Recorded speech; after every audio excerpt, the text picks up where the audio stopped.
세상이 어떤 곳이라는 것을 주님은 너무 잘 아세요. 그러니까 제자들이 그런 말씀하세요. 세상에서 너희가 환난을 당하나 담대하라. 내가 세상을 이기었노라. 주님은 십자가에 죽은 것 같지만 부활로 승리하신 줄로 믿습니다. 세상을 이기고 사단을 이긴 거예요. 우리는 세상만 있는 게 아니에요. 세상을 조종하고 있는 사탄도 있어요. 주님은 그 사단의 권세를 이기고 승리지 않을까. 너희가 나를 믿고 담대하라. 그런 말씀하신 거예요. 오늘 우리가 읽은 내용 보면 사도 바울이 에베소 교회 사역을 하면서 에베소 교회에 엄청난 부흥이 일어났습니다. 아데미 신을 섬기는 그 에베소에 아무튼 복음의 역사가 놀랍게 일어났어요. 그 사도행전에 보면은 마술 같은 거 이런 거 하는 마술 같은 걸 하면서 책들을 5만 달란트 엄청난 50억이 되던 그런 오늘날로 말하면 그런 책을 다 불태워버리고 이거 다 헛거구나. 예수 믿자. 이렇게 돌아오는 그런 일이 있어요. 그러니까 에베소서에는 성경을 가르치고 공부하는 그런 집들이 지금도 이제 그 에베소에 가면은 그런 집이 있어요. 그런 빌딩 무너진 거지만은 그래도 많이 형체가 있어요. 대부분의 형체가 적은데 거기는 건물이 있어요. 건물이. 그렇게 바울 사도가 그 모든 아시아 쪽, 유럽 쪽을 연결하는 중심지 역할을 하는 도시인데 거기서 그렇게 많은 사람들이 와서 성경을 읽고 보고 그러니까 성경을 이렇게 공부하고 말씀이 더 들어가니까 치유의 역사, 막 기적의 역사가 그렇게 많이 일어났어요. 그렇게 일어나가지고 심지어는 바울의 옷자락만 ಧಾ도 치유가 일어나는 거예요. 병이 고쳐지는 거예요. 그런 놀라운 일들이 이런 에베소에 있었어요. 그런데 이제 그런 사역 속에서 하나님께서 그를 불러서 이제 예루살렘으로 가게 하고 나중에 로마로 가게 합니다만은 하나님께서 이 사역을 이제 그만두고 이제 예루살렘으로 가게 합니다. 예루살렘으로 가게 되면 선지자들이나 기도하는 사람들을 통해서 거기 가면은 어떻게 고난을 당하고 죽을 수도 있다는 그런 예언을 함에도 불구하고 바울 사도는 내가 주의 복음을 전하고 주의 뜻을 행한 데는 내 목숨을 조금도 귀한 것으로 여기지 않는다.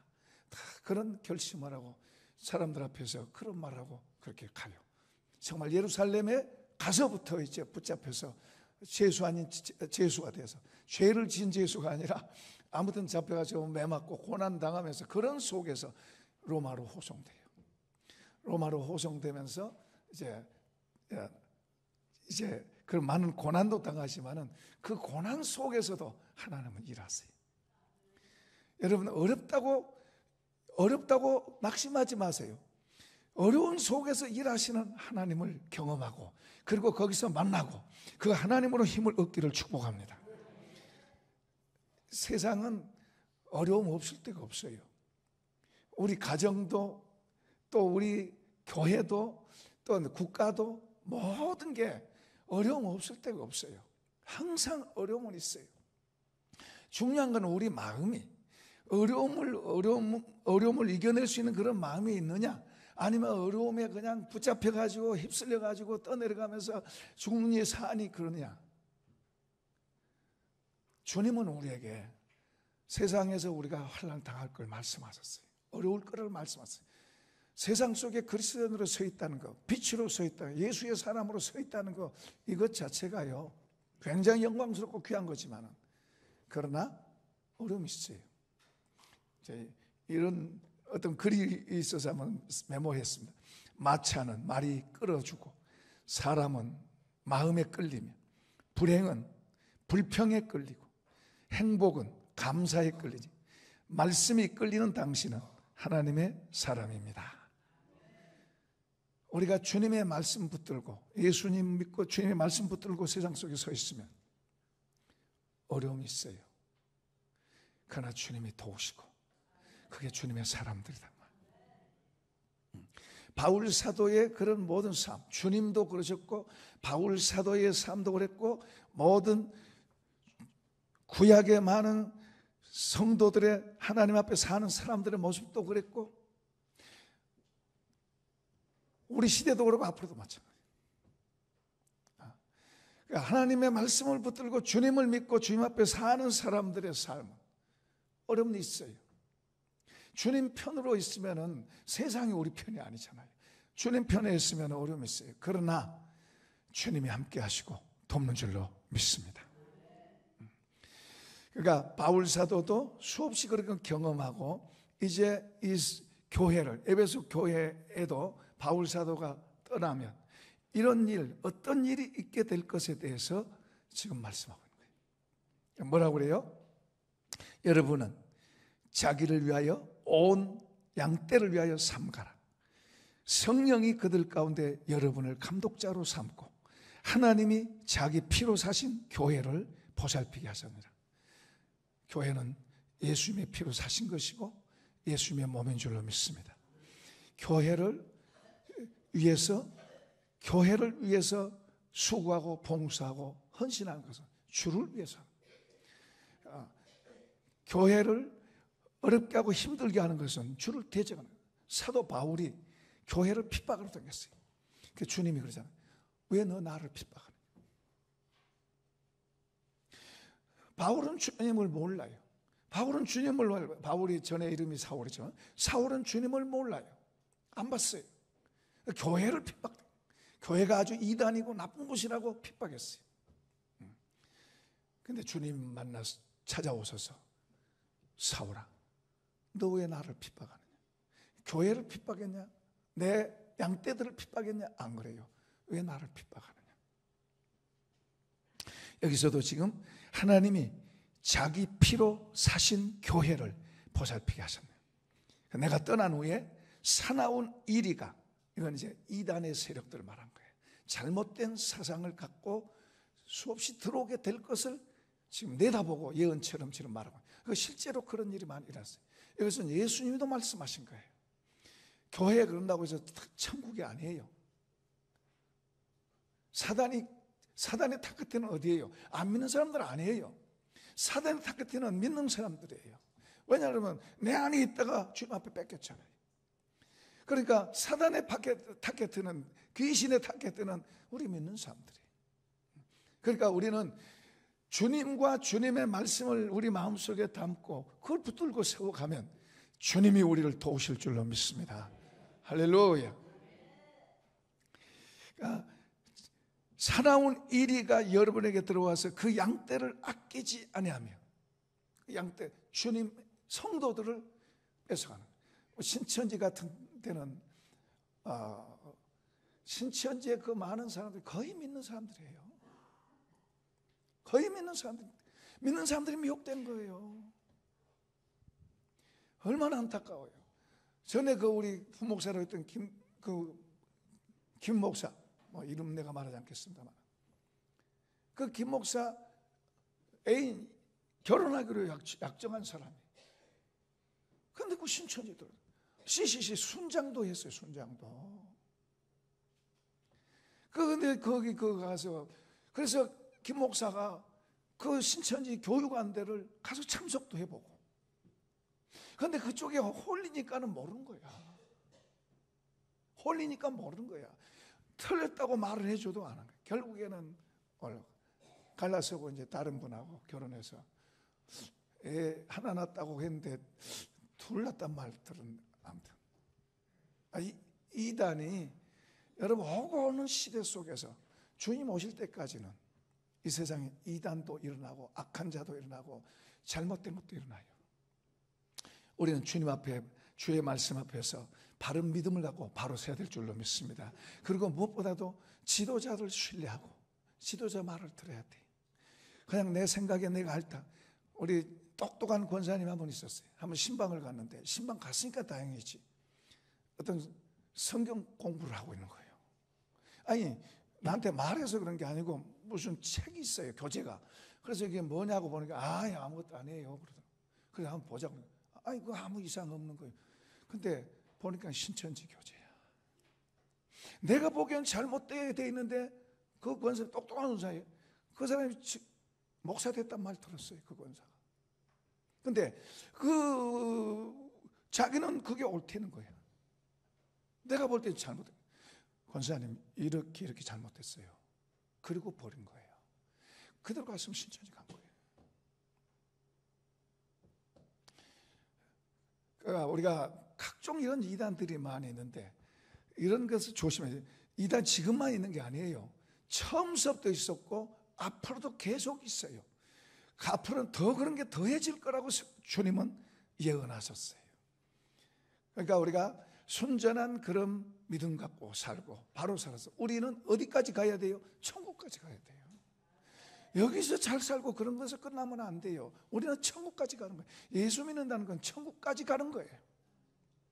그렇기 때문에 우리가 이 땅에서 때로는 힘들고 어려운 일이 있어도 문제가 있어도 그래도 참고 인내하고 그리고 주님을 믿고 주님 따라가고 그렇게 가는 거지. 우리가 천국 없으면은 저부터 여러분 목사님 다른 게 낫지. 목사도 잘못하면 얼마든지 사기꾼 될 수 있어요. 얼마든지 사기꾼 될 수 있어요. 주님 바라보고 저 천국 바라보고 그거 아니면은 얼마든지 사람이 바꿔질 수 있어요.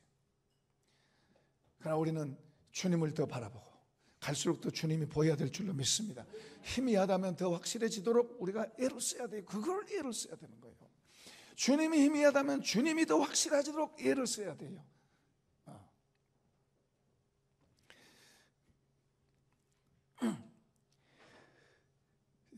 잘못된 것이 그러므로 이제 이런 잘못된 사상들이 잘못된 미혹자들이 일어날 것을 안다. 그런데 또 참 놀라운 말이에요. 뭐라고 하냐면 30절에 또한 여러분 중에서도 제자들을 이끌어 자기를 따르게 하고 어그러진 말하는 사람들이 일어날 줄을 내가 안다. 지금 회중에게 말하고 있어요. 너희들 가운데서 그런 사람이 일어난다는 거예요. 그런 이단 잘못된 지도자가 나온다는 거예요.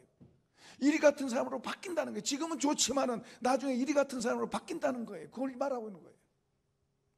그러면서 경계하고요. 조심하라고, 정신 차리라고 이야기하는 거예요. 그러면서 기억하라는 말을 2번 합니다. 내가 기억해라. 내가 너희를 31절 읽어요. 시작. 그러므로 여러분이 일깨어 내가 3년이나 밤낮 쉬지 않고 눈물로 각 사람을 훈계하던 것을 기억해라. 여러분 사도 바울의 가르침, 그게 이제 로마서, 에베소, 고린도서, 갈라디아서, 에베소, 빌립보서에 쭉 나오잖아요. 사도 바울의 가르침은 핵심이 딱 있어요. 다른 것은 그냥 이렇게 사라져 부분적인 것 가지고 핵심적인 내용 확실한 게 있어요. 그 핵심적인 내용이 뭐냐? 한번 받아요. 주를 믿고 주를 닮아가라. 그거예요. 로마서 그러면 1장 16절까지 그 이야기하고 있어요.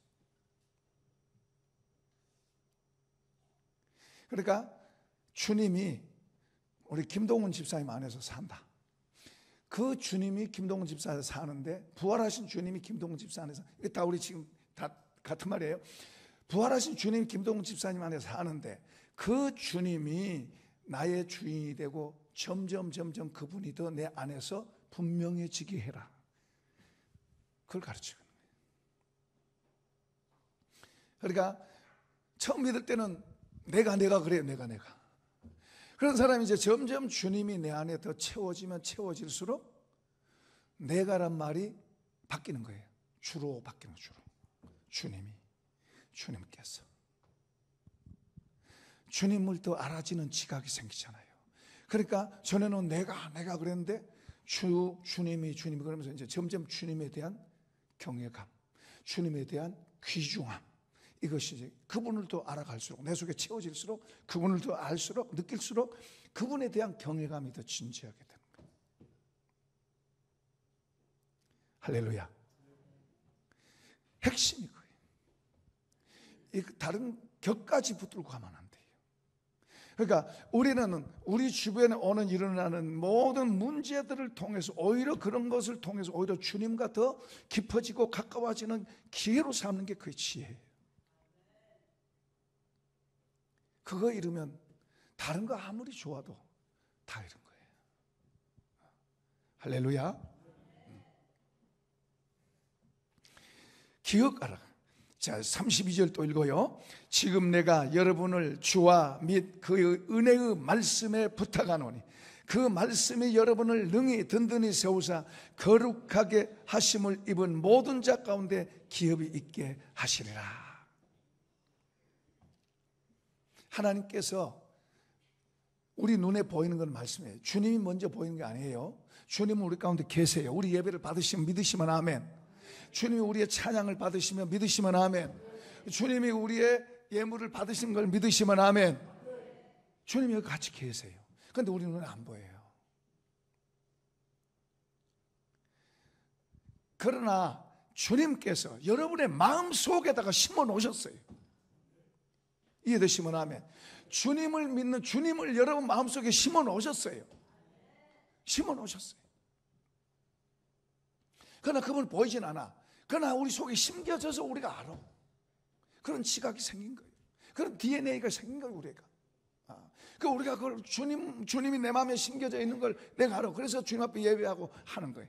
그것은 내가 심는 게 아니고 주님이 저와 여러분에게 심어주신 줄로 믿습니다. 그래서 주님이 우리를 낳으셨다 그러고 우리 보고 아버지라고 우리가 부르고 그분이 우리 자녀라고 그러는 거예요. 심어진 거예요, 이것은. 세뇌돼서 자꾸 들으니까 세뇌돼서 아니에요. 주님이 우리 속에다 심어주신 거예요. 한번 합시다. 나는 하나님 자녀다. 주님이 심겨진 거예요. 그런데 이제 주님은 눈에 보이지 않아요. 성령이 우리와 같이 계셔도 우리 눈에 보이지 않아요.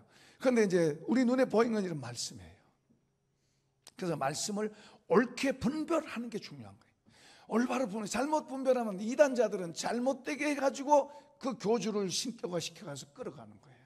우리는 성경에서 말씀하고 있는 복음의 의미가 뭔가를 바로 배우고 바로 알아서 그리고 그 말씀을 통해서 우리가 더 주님과 나와의 관계가 더 진지하게 더 깊어져 가는 것을 성경 가르치고 있는 거예요. 그걸 우리가 배워서 잘 그걸 배워서 주님과 나와의 관계가 더 어떻게 더 깊어지나 하면서 기도하면서 더 그분과 나와의 관계가 어떻게 더 가까워지느냐 그걸 배우면 배울수록 나를 비우고 주님이 채우시면 주님이 내 삶의 영향력을 그만큼 더 영향력을 끼치는 그런 삶으로 바뀌는 거예요. 그걸 다른 말로 말하면 성령 충만이라고 해요. 이것을 하나님께서 우리가 기도하면 성령을 통해서 우리 속에 그냥 한꺼번에 그냥 팍 입혀주시는 경우가 있어요. 팍 입혀주시는. 그러면 그걸 알아요. 그런데 그리고 이제 살다 보면 이걸 또 잃어먹어. 그런데 성경의 말씀이 그것을 가르치고 있기 때문에 그걸 알고 잘 이해하고 그 말씀을 이해하고 그 말씀 붙잡고 기도하면서 나가면은 까먹는 삶에서 점점 더 얻는 삶으로 가게 될 줄로 믿습니다. 그걸 배워야 돼요. 제가 우리 장로님들한테 제가 세미나 다니면서 피드백 받은 것을 수십 장씩 되는 것을 읽어보라고 줬어요. 우리 장로님 한 분이 읽고 와서 그러더라고. 목사님, 선교사님들이 선교지에 갈 때는 뜨거운 마음 갖고 갔어요. 헌신하고 뜨거운 마음 갔는데 거기에서 5년 10년 이렇게 하다 보면 매너리즘이 생기는 거예요. 그러다 보니까 이제 여러 가지 가정적으로도 인간적으로도 또 사역 속에서도 갈등이 많은 거예요. 갈등이 많아요. 처음에는 충만한 마음 갖고 막 이렇게 갔는데 이제 사역하다가 보니까 이제 기름이 떨어진 거예요. 은혜가 떨어진 거예요. 그러니까 그렇게 갈등하고 그런 사람들이 이제 제가 가서 한 3일 동안 우리 장로님들과 같이 가서 이제 세미나를 하면 그분들이 써놓은 글들이 정말로 감동적인 거예요. 힘을 얻고 새롭게 깨닫고 그 가정도 모든 환경도 망가졌는데 먹을 것이 없어 그런 게 아니에요. 환경이 정신이 멘탈이 망가진 거예요. 멘탈이. 그렇게 돼 있는데 말씀을 듣고 다시 힘을 얻고 주님을 다시 바라보고 다시 이렇게 일어서는 그런 걸 하는 거예요. 목사님이 일을 해야 되겠네요. 일을 해야 되겠네요. 제가 그걸 사명을 받았기 때문에 그거 하고 다니는 거 아니에요.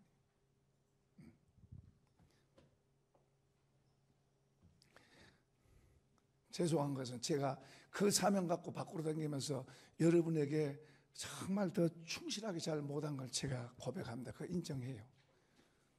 제가 하나님께 그걸 받으니까 앉으나 서나 죽으나 사나 제가 살라고 그런 게 아니라 죽으려고 다니는 거죠. 죽으려고. 그런데 이제 앞으로 후임 목사님이 오시면 이제 정말 교회 올인하고 여러분과 같이 교회를 세워가고 그럴 거예요.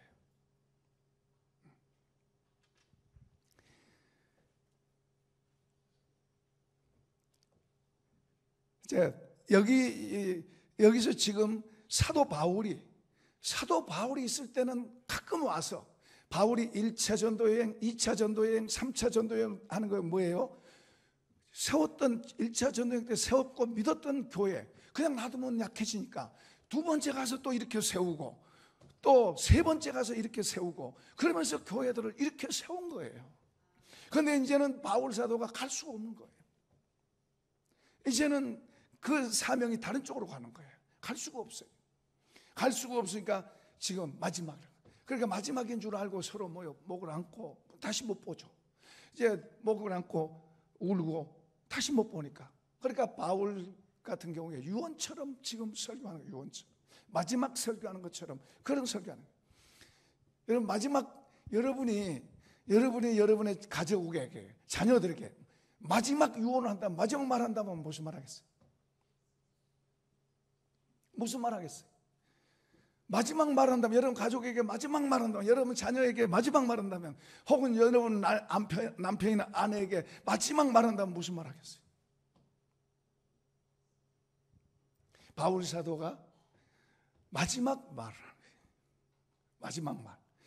그러면서 기억하라고 그래요. 기억하라고. 그 기억하라고 말씀을 기억해라. 그 말씀을 붙들고 서면 하나님의 기업이 된다.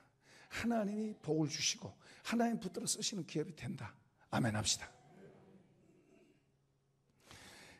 그 다음에 이제 여러 가지 생각했을 거예요. 기도를 열심히 하라고 할 수도 있겠고 또 전도를 열심히 하라고 할 수도 있겠고 천국을 놓치지 마라 그러고 할 수도 있겠고 주님이 죽었다가 부활하신 걸 잊어버리지 마라 여러 가지로 할 수 있겠죠. 그런데요 우리가 실제로 계속 해가지 않으면 계속 해가는 것이 아니면은 우리는 어떤 개념적인 걸 들은 것은 잊어버려요. 그건 우리를 움직일 수 없어요. 예를 들어서 천국 확실해져. 천국 죽을 때까지 천국 절대로 포기하지 마라. 그렇게 강조했다고 합시다. 그건 알죠. 막연하게 알아요. 그런데 현실에 더 부딪히다 보니까 천국도 잘 잊어버릴 수도 있겠고 그렇게 할 수 있는 거예요. 천국 말한 게 아니라 바울 사도는 무슨 말을 하냐면 주 예수 주는 자가 되라 말하라. 주는 자가 되라. 주 예수께서 친히 말씀하신 바 주는 자가 주는 것이 받는 것보다 복이 있다 한 걸 기억해라. 자, 우리 한번 띄워보세요. 누가복음 6장, 마태복음 7장, 마태복음 7장 12절입니다. 시작. 그러므로 무엇이든지 남에게 대접을 받고자 하는 대로 너희도 남을 대접하라. 이것이 율법이요 선지자냐. 그러니까 가르침의 모든 가르침의 핵심이 뭐예요? 대접하라는 거예요. 받는 거요, 주는 거요? 받는 거요, 주는 거요? 주는 거예요. 자, 누가복음 6장.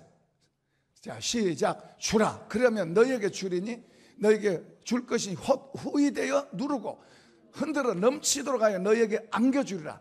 너희가 헤아리는 그 헤아림으로 너희도 헤아림을 도로 받을 것이냐. 무슨 말이에요? 주는 자의 삶에 하나님께서 복을 주신다는 거예요. 주는 자의 삶에 더 복을 주신다고요. 우리는 내가 움켜쥐면은 복이라고 생각하는데 하나님의 방법, 천국의 방법은 주는 거 베풀면은 주고 베풀면은 마치 씨를 심은 것 같다. 그래서 하나님이 더 많은 것을 거두게 하신다. 할렐루야. 이런 정신. 그러니까 하나님은 사랑이세요. 사랑이시고 사랑은 뭐요? 받는 거요, 주는 거요? 하나님 아들도 주셨어요. 우리가 괜찮아서? 아니요. 전혀 하나님과 원수되어 있는데 하나님 아들 주셔서 사랑한다고 말씀하는 거예요. 그리고 아들이 희생돼서 우리가 그 안에서 하나님과 화목하게 된 거예요. 그리고 그분의 가르침이, 삶도 그렇고 가르침이 이웃을 향해서 이 주는 자의 정신을 갖고 살라는 이야기예요. 주는 자의 정신. 주님의 마음이 여러분 속에 많이 들어있으면 주는 자의 정신이 더 들어갈 거고, 여러분의 마음이 더, 여러분 자신이 더 중심에 있으면 주는 것보다 받는 걸 더 좋아할 거예요. 그러니까 내 속에 주님의 마음이 더 들어있는지 내 마음이 더 센지 그 여러분이 살아가면서 보면 알아. 그래서 주님은 막연한 개념이 아닌 실제적으로 삶을, 여기 사도 바울이 그들에게 마지막 말을 해줄 때 실제적인 삶을 살아가면서 자꾸 더 성숙해 가고 경험되어지고 변화되어져 가는 그걸 말씀하고 있는 거예요. 그게 우리 읽어보겠습니다. 35절입니다. 시작. 범사에 여러분에게 모본을 보여준 바 같이 수고하여 약한 사람을 돕고 또 주 예수께서 친히 말씀하신 바 주는 것이 받는 것보다 복이 있다 하심을 뭐하라? 잊어버리지 마라. 그건 잊어버리지 마라. 기억하라는 거예요. 주는 것이. 그러니까 여러분이 받는 게 더 좋아요, 주는 게 더 좋아 했을 때 나는 주는 게 좋다 그러면 여러분의 마음에 주님의 마음이 더 많이 들어있고, 나는 받는 게 더 좋아요 그러면 뭐 받는 것도 좋죠. 나쁜 거 아니에요. 그러나 여러분 마음속에 나는 받는 것보다 주는 게 더 좋아요 그렇다면 여러분 마음에 주님의 마음이 더 많이 들어있어요. 나는 받는 게 더 좋아요 그러면 아무래도 주님의 마음보다 내 마음이 더 많이 들어있어요. 나가. 그러니까 이것은 자꾸 우리가 살아가면서 삶을 배워가야 돼. 자, 이제 우리가 구체적으로 배울 때 뭘로 배워요? 먼저는 마음으로. 한번 합시다. 마음으로. 마음에 주님은 이런 말씀하세요. 긍휼히 여긴 자는 복이 있나니 저희가 긍휼히 여김을 받을 것이요. 우리가 다른 사람을 긍휼히 여기면 하나님이 우리를 긍휼히 여겨주신다. 우리는 하나님의 긍휼이 없으면 안 돼요. 하나님의 긍휼은 하나님의 우리를 불쌍히 여기고 도와주는 걸 말하는 거예요. 그러니까 우리가 그러려면 다른 사람을 긍휼히 여겨줘야 돼요. 이런 이야기죠. 주님이 우리식으로 표현하면 주님이 이런 이야기를 하세요. 어떤 사람이 100억을 빚졌어. 그 주인이 갚으라 그러니까 갚을 수가 없잖아요. 그 사람을 감옥에 가두고 벌을 할 수 있지만은 불쌍해서 봐줘요. 그래서 내가 탕감해 주겠다. 잘 살아라. 근데 이 사람이 이제 탕감받았다고 좋다고 와서 100만 원 자기한테 빚진 사람한테 가서 갚아. 지금은 내가 못 갚습니다. 좀 기다려 주세요. 나중에 갚겠습니다. 멱살을 잡고 갖다 고발했어요. 100만 원. 자기는 지금 100억을 탕감받아 놓고 100만 원 빚진 사람한테 찾아가서 돈 안 갚는다고 고발했어요. 이걸 이제 주인이 알고는 당장에 그 사람을 잡아다가, 이게 무슨 말이냐면 하나님은 우리에게 모든 것을 용서하셨어요. 그러면서 우리 보고 용서하라 그래요.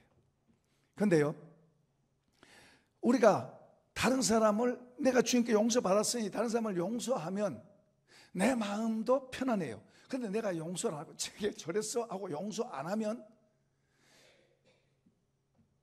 하나님의 법에 의해서 내 마음이 불편해지고 내 마음이 자유하지 않은 거예요. 내 마음이 하나님으로부터 걸리는 거예요. 안 편한 거예요. 안 자유한 거예요. 이런 것을 우리 믿는 사람은 깨달고 알아야 될 줄로 믿습니다. 내가 다른 사람을 용서하면 주님의 용서 받았으니까 나는 용서하는 거예요. 그러면 내 마음이 자유한데 주님 용서를 잊어버리고 저게 나한테 그래 하면서 용서 안 하면 그 용서 안 한 것이 내 스스로 내 마음을 걸리게 하는 거예요. 하나님에 의해서 걸리게 하는 거예요. 이거 어리석은 거예요. 이건 지혜가 아니에요. 주님이 그런 이야기 하셨어요. 긍휼의 마음을, 우리는 마음으로 다른 사람을 긍휼히 여기는. 제가 어떤 일로 인해 굉장히 힘든 일이 있었어요. 그 사람을 생각하면 굉장히 힘들어. 이제 저 목사인데, 아무튼 그 사람 때문에 많은 사람이 힘든 거예요. 그러니까 많은 사람이 그 사람 좋게 이야기 안 하는 거예요. 나도 힘들었어요. 그런데 한 번은 마음속에 저 사람 불쌍하다, 그 생각이 드는 거예요. 그러면서 이제 내가 주님 앞에 그렇게 기도했어요. 주님, 저 사람 불쌍한 사람,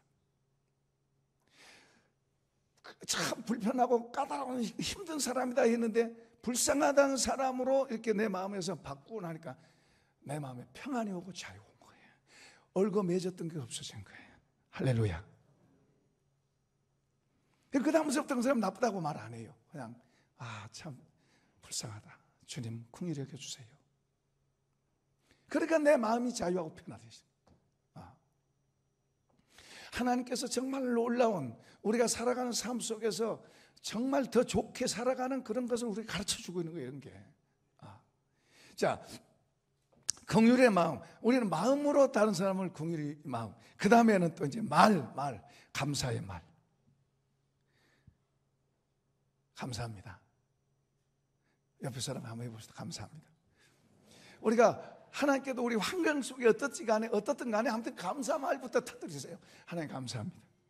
환경이나 조건이 어떻든 간에 하나님 감사합니다부터 터뜨리세요. 어쨌든 범사에 감사를 했어요. 그게 비밀이 있고 감춰진 게 있는 거예요. 감사하는 거예요. 그 다음에 용서하고, 그리고 축복하고. 할렐루야. 우리의 말로 다른 사람을 저주하면 그게 나한테로 와요. 우리가 다른 사람을 용서 안 하면 그게 나를 얽매워요. 원리가 그렇게 돼 있어요. 그러니까 우리는 너와 나만 있는 게 아니고, 세상 사람들은 너와 나만 이렇게 해요. 그런데 우리는 너와 나만 있는 거, 하나님과 삼각관계. 항상 우리는 너와 나, 하나님과 삼각관계에 있어요. 그러니까 하나님의 법과 질서를 가지고 살아가면 자유하고 더 깊은 데로 들어가게 될 줄로 믿습니다. 부부 사이도 마찬가지예요. 너와 나만 보면 서로 이제 막 잘했냐 잘못했냐 그래요. 그런데 삼각관계를 항상 봐야 돼요. 주님을 중심에 두고 삼각관계를 보고, 이렇게 보이지만은, 안 좋게 보이지만은 주님 때문에 용서해주고 감사하고 축복해주고. 할렐루야. 그게 쉽지는 않아요. 우리의 본성이 있기 때문에 쉽지는 않아요. 그렇다고 본성대로 살도록 내버려 두면 안 돼요. 우리는 더 좋은 걸 향해서 만들어가고 세워가야 될 줄로 믿습니다. 그게 지혜자인 거예요. 어리석은 자는 자기 생각대로 해버리고, 지혜로운 자는 그게 힘들어도 그걸 하나 둘 배워가면서 만들어가는 거예요. 우리가 완벽하지 못해서 넘어지지만 또 다시 이걸 알고, 이걸 분명히 아는 사람은 넘어져도 다시 일어나서 그렇게 가는 거예요. 그렇게 가다 보면 이제 점점 좋아지고 이기게 되고 점점 더 아름다워질 줄로 믿습니다.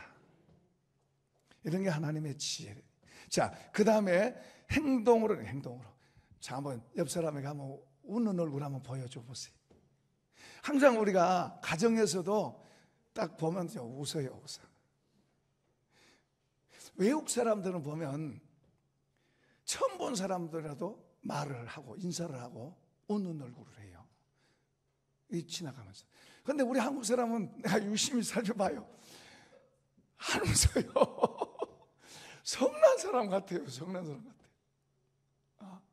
내가 웃어보려고, 이제 미소를 보여보려고 하다가 하도 인상이 너무 무거워서 못 할 때도 있어요.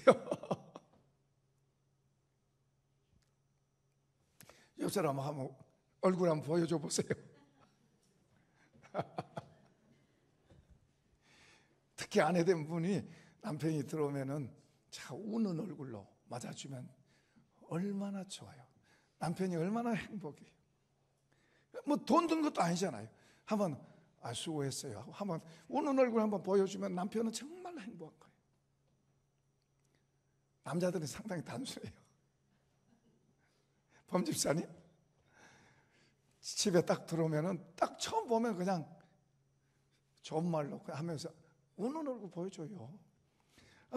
이건 남편도 마찬가지지만은 그래도 아내가 남편을 만들어요. 그래서 안주인이라고 그러죠. 안주인. 할렐루야. 이런 것으로 우리를 만들어가는 거예요.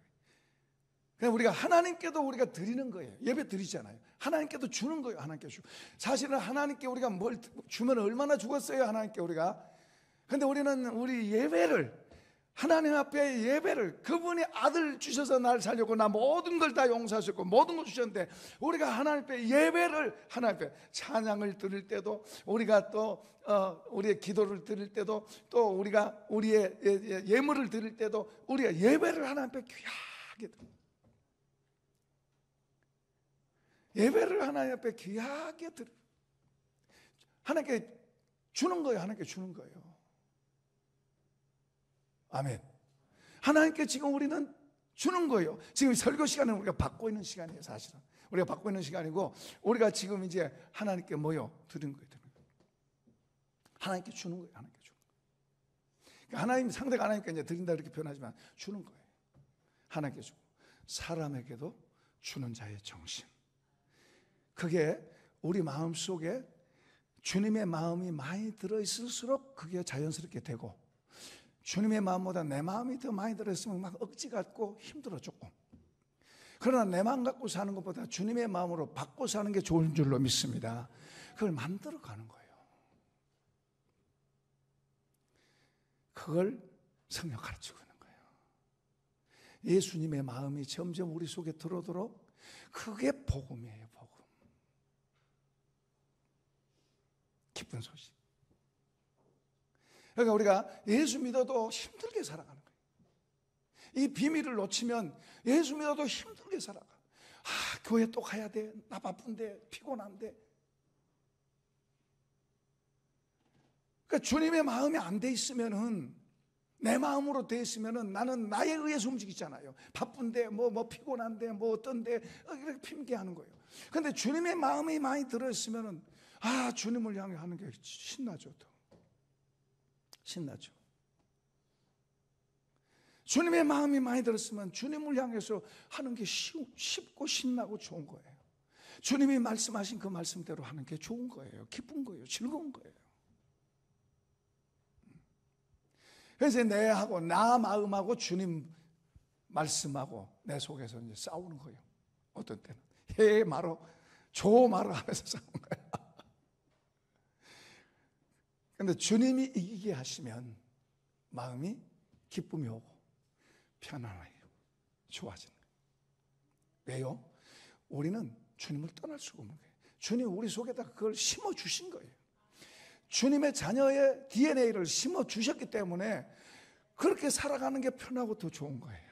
그걸 역행해 살려고 그러면 더 이제 불편하고 힘든 거예요. 이해되시면 아멘.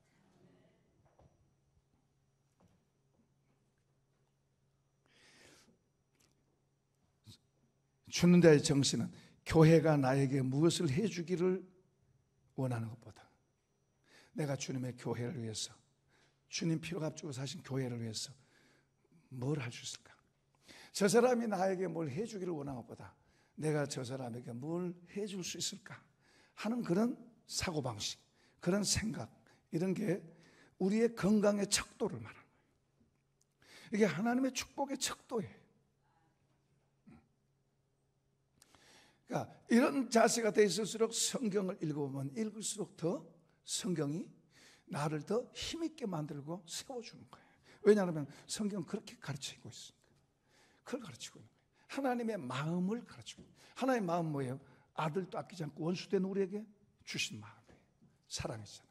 그걸 가르치고 있는 거예요. 그러니까 그것을 우리가 자꾸 배워가면 배워갈수록, 하나님의 마음이 우리 속에 들어오면 들어올수록 우리가 주님으로 인해서 사는 거예요.